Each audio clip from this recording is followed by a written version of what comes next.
Okay, so now we're ready to install our brackets for our Big Country WIDESIDER bars. There's two different kinds of brackets that I showed you earlier that come in the kit. Two that have a larger hole in the center mounting spot and two that have a narrow hole. The two with the larger hole coming to the top, and I'll show you the reason, is on the rocker panels of the truck there's actually a pre-welded nut, threaded nut, in place that this actually rests on top of, like this. And it'll actually hold the bracket in place so that we can get it installed. So the two front ones have that pre-drilled or pre-welded nut on them, the back two don't, so they install a little differently. So we'll get these two front ones installed and then we'll move to the back.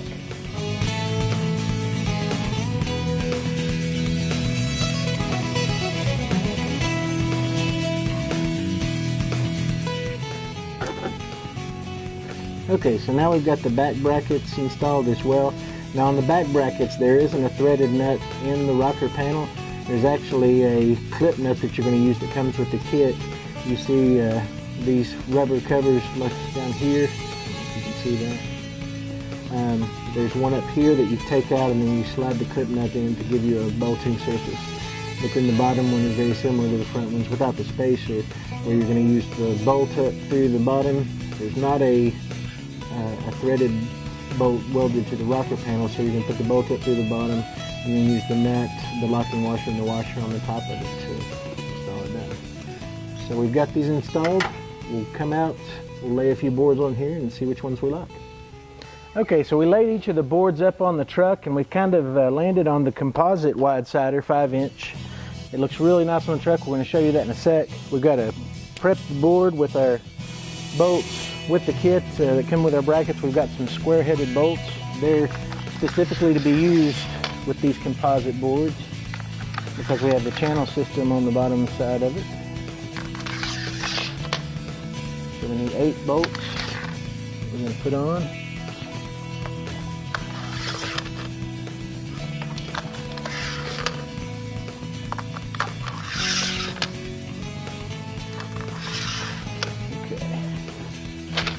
And then since it's a channel system, I can lay it up here and get it lined up on the truck where I want it. And then move the bolts to match up. Okay, so I've got all my bolts lined up so I can come up and move the board to where I want it lined up. The great thing about this channel system is I can slide the board back and forward to get it exactly where I want it. That looks pretty good right there. And now I'll get my washer, lock washer, and nut for each bolt. Hand tighten it down, back up and take a look and see how everything looks.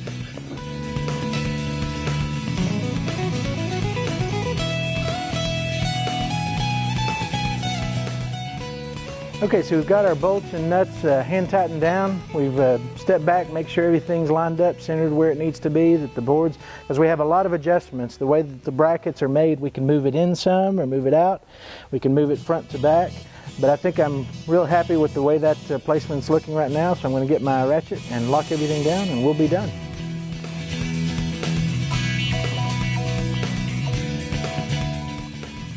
Okay, so we finished locking down the nuts on this install. The step bars look great, and we want to give a special thank you to GMC Chaparral in Johnson City, Tennessee for donating the truck for this install. So thanks for watching In the Garage with Total Truck Centers. You'll find information about all the products we talked about today in the description below. And as always, go to TotalTruckCenters.com to find information about the stores closest to you that can help you with a project like this or whatever you're working on. Also, remember to hit subscribe below to get updates on videos that we're putting up every month. We'll see you in the next one.